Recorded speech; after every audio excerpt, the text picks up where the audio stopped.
여러분의 구독과 좋아요, 댓글을 통해서 여러분과 더욱더 많은 이야기를 나누면 좋겠습니다.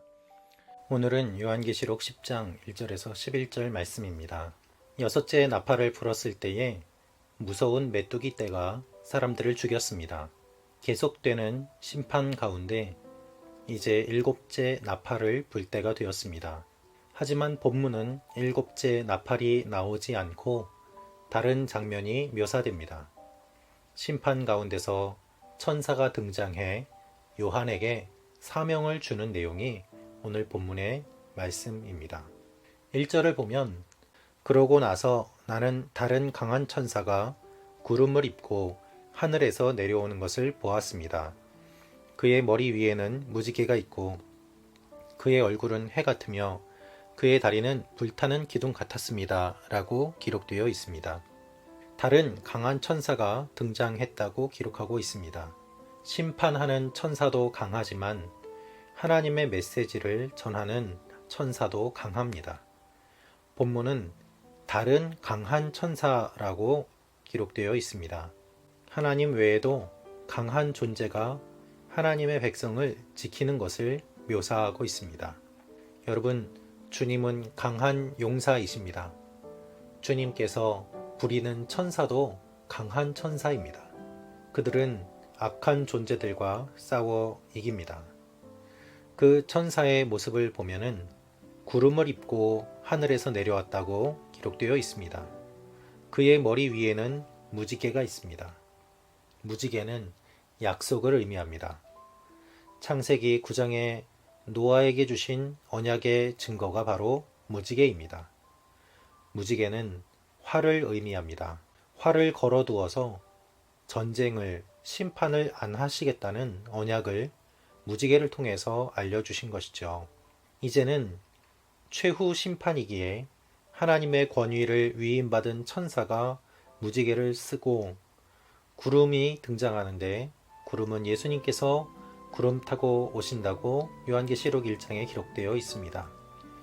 해와 불타는 기둥, 이런 것들은 불기둥을 의미하고 하나님이 구름기둥과 불기둥으로 인도하신 것 같은 그러한 의미로 하나님의 권위와 권세를 대리인으로서 위임받아 내려오는 것을 묘사하고 있습니다. 천사가 하나님을 대표하는 상징을 받아 강한 천사로 내려와 요한에게 작은 책 하나를 줍니다. 그의 손에는 작은 책 하나가 펼쳐져 있고 그의 오른발은 바다를 밟고 있고 그의 왼발은 땅을 디디고 있었습니다. 라고 기록되어 있습니다. 그 천사가 작은 책 하나를 손에 들고 있는데 그 책이 펼쳐져 있다라고 되어 있습니다. 여러분, 천사가 들고 있는 책은 우리가 요즘 보고 있는 그러한 책과는 다릅니다. 펼쳤다는 것은 몇 페이지를 폈다는 의미가 아닙니다. 옛날 책은 두루마리였기 때문에 이것을 펼쳤다는 것은 기록된 모든 것을 보여준다는 의미입니다. 즉, 그의 손에 있는 작은 책이 펼쳐져서 그 내용이 모두 다 요한에게 보여졌다는 의미입니다. 그의 오른발은 바다에 있습니다. 오른쪽은 권세를 의미합니다. 그리고 바다는 성경에서 혼란과 혼돈, 그리고 악한 세력들이 있는 곳을 상징합니다. 천사가 강한 권세로 혼돈을 지배하고 있음을 의미합니다. 반면 상대적으로 땅은 안정되어 있죠. 그래서 왼발은 땅에 있다고 말하고 있습니다. 즉, 이 천사는 균형을 잡고 있는 것이죠. 여러분, 우리의 믿음은 무엇일까요? 우리의 믿음은 균형입니다. 건강한 신앙은 균형 잡힌 신앙입니다. 여러분은 어떠한 신앙을 갖고 계십니까? 어느 한쪽에 치우쳐 있다면 균형 잡힌 신앙이 되도록 다른 한쪽도 기억하며 힘써 보십시오. 4절을 보면 일곱 천둥이 말할 때 내가 기록하려 했습니다. 그 천사가 큰 소리로 외치자 일곱 천둥이 각기 소리를 냈는데 그 소리가 들릴 때에 요한이 그것을 기록하려고 했습니다. 그때 요한은 다른 음성을 듣습니다. 하늘에서 나는 음성을 듣는데 7 천둥이 말한 것들을 봉인하고 기록하지 말라고 되어 있습니다. 하나님께서 보여주시고 하나님께서 기록하라고 하는 것만 해야 된다는 의미입니다. 여러분, 계시의 주인은 하나님이십니다. 하나님께서 보여주시는 것만 보십시오. 하나님이 보여주시는 것만 요한이 보고 있고 하나님이 기록하라고 하는 것만 기록하고 있습니다. 계시를 억지로 풀면 안 됩니다. 베드로후서 3장 16절 말씀을 보면 억지로 풀다가 스스로 멸망에 이르는 사람들이 있다고 말씀하고 있습니다.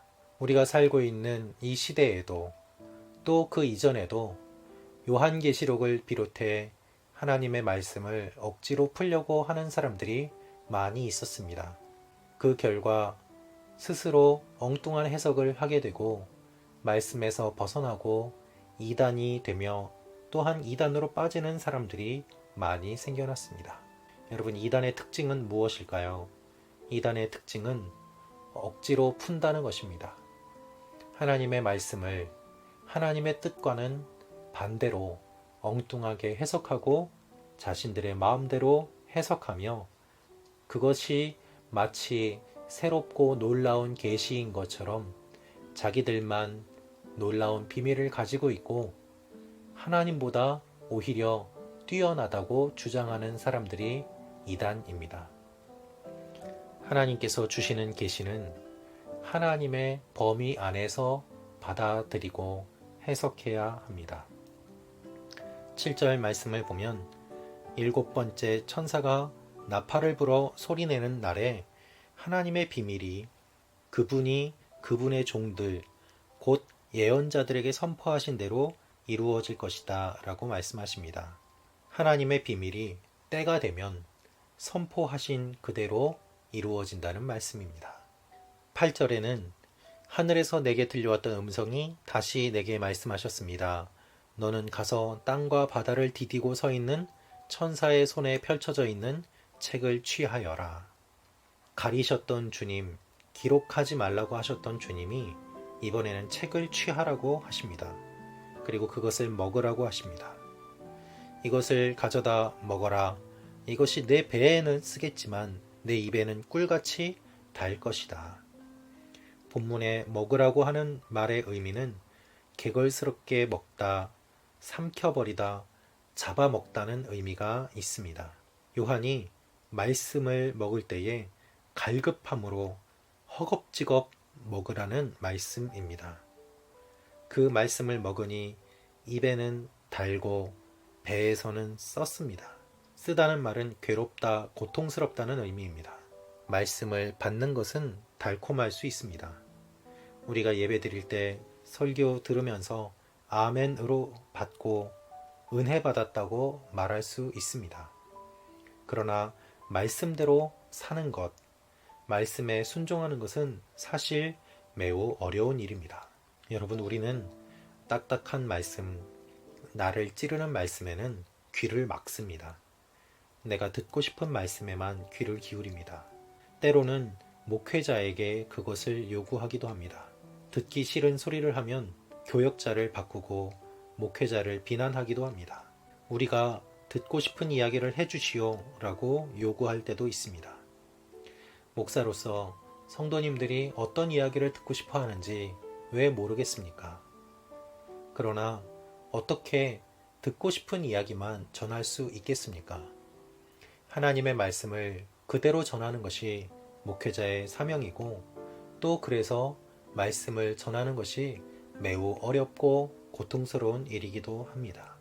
11절에 그때 그들이 나에게 말했습니다. 너는 많은 백성과 나라와 언어와 왕들에게 다시 예언해야 할 것이다.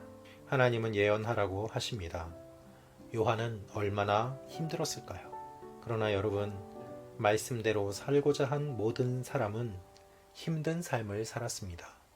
성경에 기록된 선지자들 중 편한 삶을 살았던 사람은 별로 없습니다. 하나님의 말씀을 전할 때 박해받고 고난받고 때로는 생명까지도 잃는 일들이 일어났습니다. 그렇게 말씀을 전하는 일은 어떤 면에서는 매우 위험한 것입니다. 그러나 여러분, 주님께서 주신 이 말씀대로 우리는 예언하고 복음을 전하고 선포해야 되는 사람들입니다. 써도 하나님의 말씀을 먹읍시다. 하나님의 말씀을 듣고 전합시다. 그것이 요한에게 주신 사명이요, 또한 우리에게 주신 사명입니다. 하나님께서 지혜와 계시의 영을 우리에게 주사 하나님의 말씀을 사모하고 지키려고 하는 자들에게 하나님이 능력을 주셔서 하나님의 말씀이 계속해서 앞으로도 많은 나라들, 시대를 넘어서 전해지게 하실 것입니다. 여러분과 제가 그 도구로 부름을 받았습니다. 이것이 우리의 사명입니다.